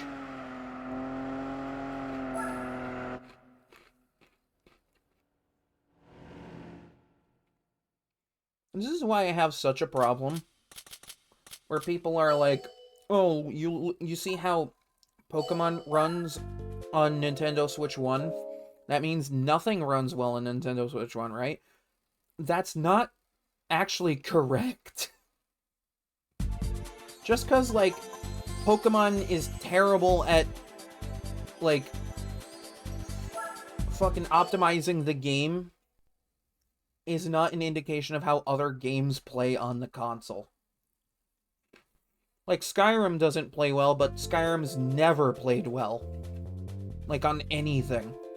I have a modded version on my PC, and even that is prone to crashes.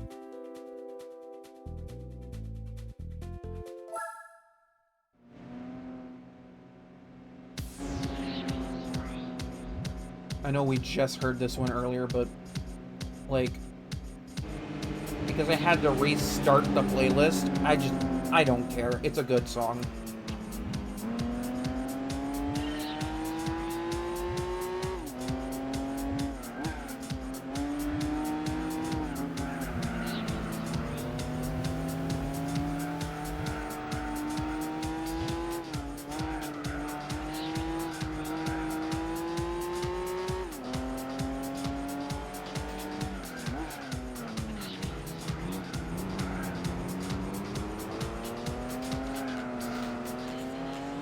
Like, I think, as far as I know, every Xenoblade Chronicles game on the Switch runs really well on the Switch. It doesn't need an update to increase frame rate or to increase its capabilities. It just runs well and looks good.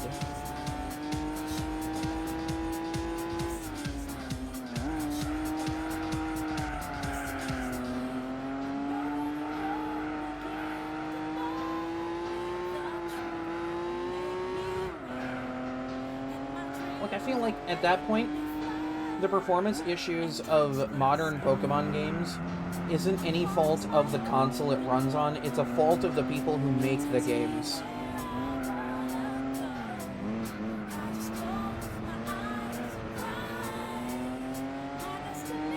Because I'm sorry, if you cannot be... If you're the highest grossing media franchise in the world and can't optimize your game to run on the console it's supposed to run on, like, you need to do better.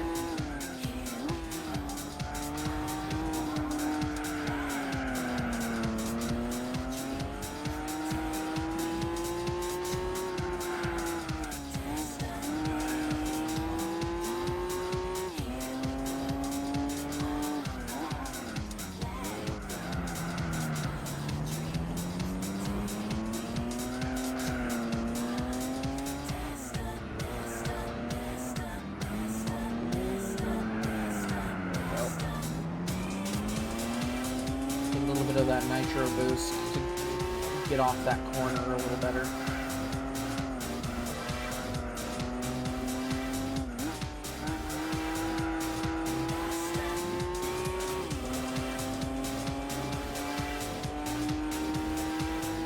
Like, you want to know what would be really funny?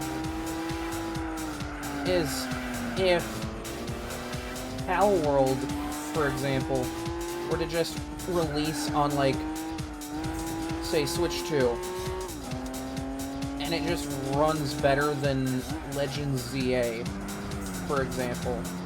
Like, I'm not saying it will, but for example's sake, let's just bear with me on this one. Do you understand how much of a slap in the face that's going to be if their new Legends game somehow wouldn't perform as well as Pal World, the game that they've been throwing lawsuits at for, like, the last, like, half a fucking decade, it feels like?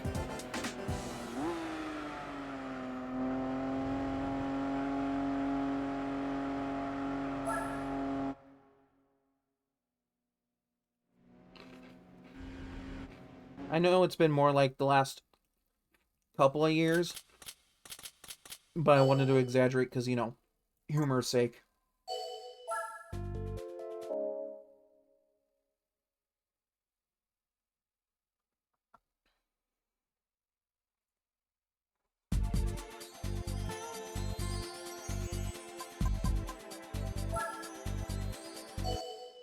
Two laps here? I could probably do that before my break. That don't sound too hard. It's Trial Mountain, it's fun.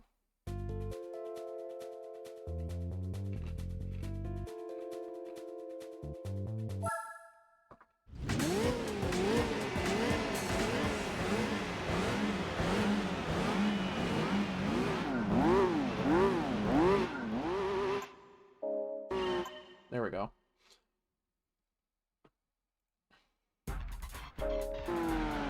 Hold on. The fuck, YouTube? You cannot do this to me twice. I know that technically this song is on the playlist. Technically. But it's the version that isn't on the playlist. You can't do this to me twice.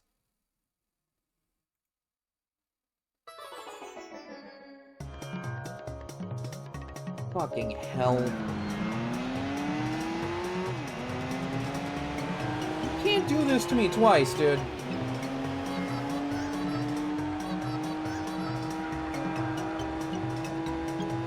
How am I having this much trouble with YouTube, of all things?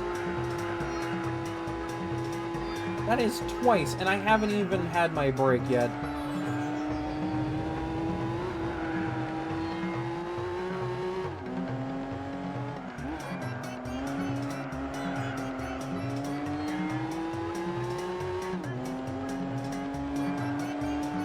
Like, what? Does YouTube not like me complaining about, like, Game Freak and Nintendo and Pokemon?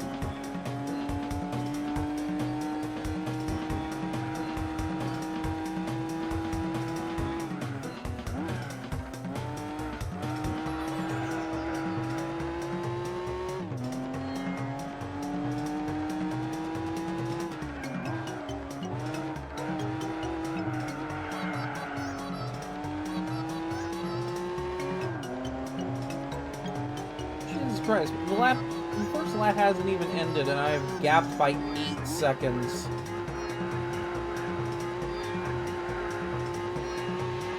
I know that sometimes the AI in this game is terrible, but like, come on, dude. At least try.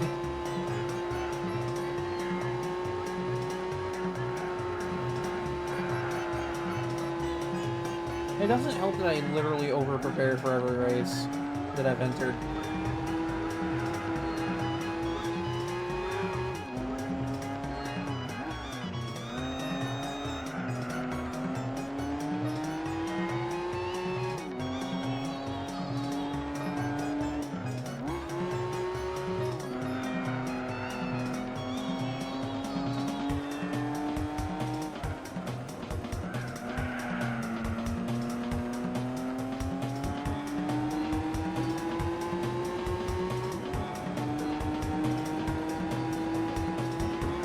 It's also kind of funny how quickly indie games have caught up to the quality of, like, AAA developers.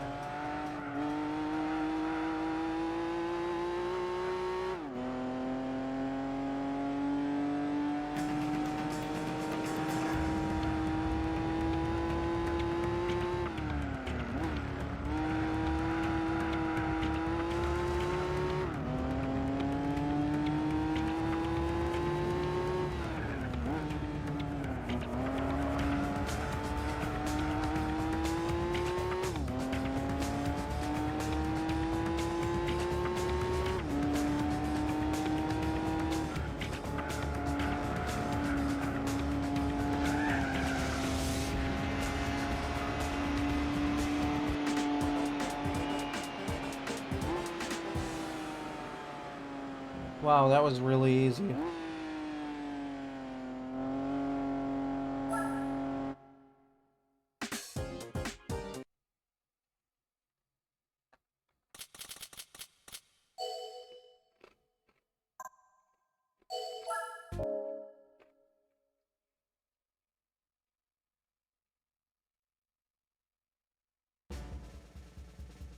Oh boy, I wonder what I get.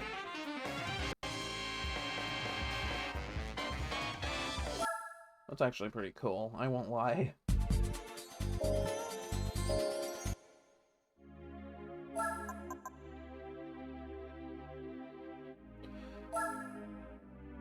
I think on that note, I'm gonna take a quick break. I'll be back in a little bit here. And when I get back, we'll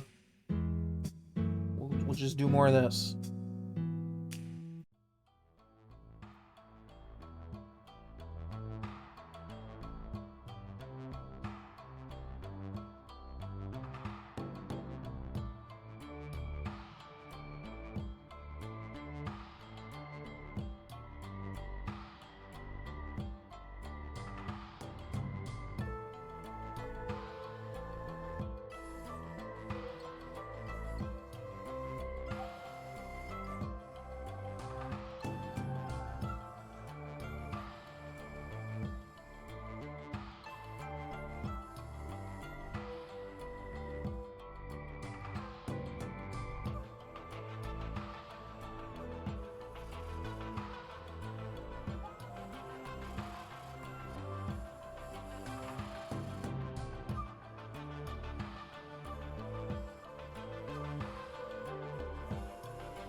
Okay, Wolfy is back. Let's get back to it. Told you I was back. Someone didn't want to believe me. I don't know who isn't believing me, but believe it.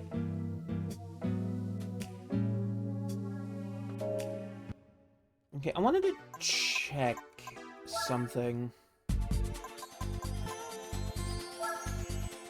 Up to 1970. So 1970 is the cutoff for this. The thing is, I don't have the appropriate license for it. So the way I'm looking at it is I have Race of Turbo Sport, I have Boxer Spirit, World Classics, World Compact, Supercar Festival, which is just a street car with specific horsepower requirements. That's always fun.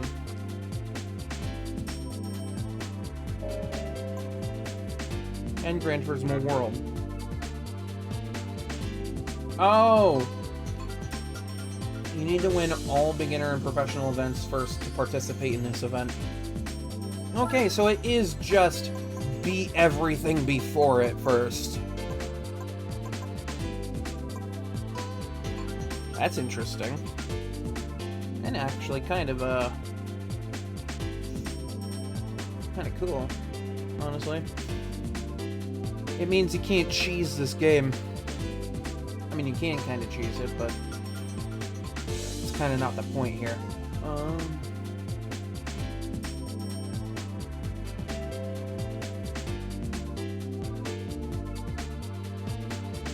Race of Turbo Sports gets the Mazda BP Falcon RX-7. Alright, I'm intrigued enough by that to see if I can get that. That's intriguing enough.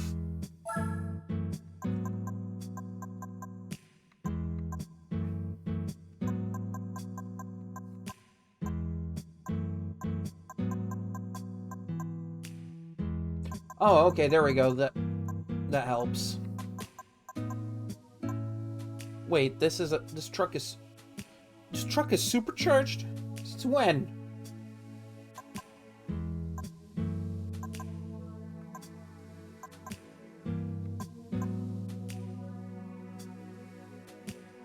It's so funny that this is a turbo, but I can't bring this because it requires, like, straighter sport tires, which I don't want to throw on that.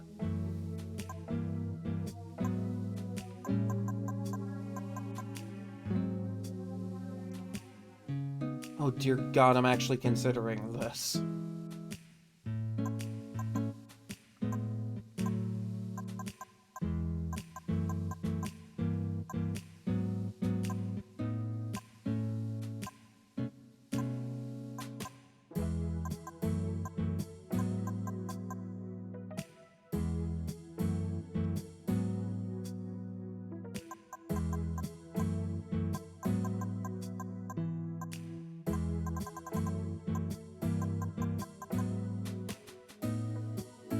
Really? This? Oh yeah, that's right, I put racing tires on that. That might no longer be eligible.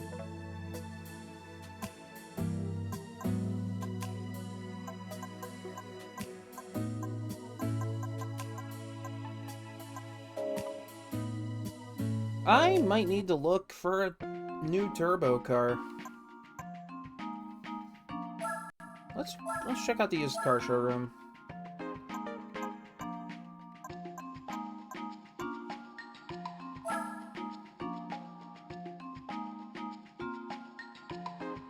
Huh. It's a nice color for it.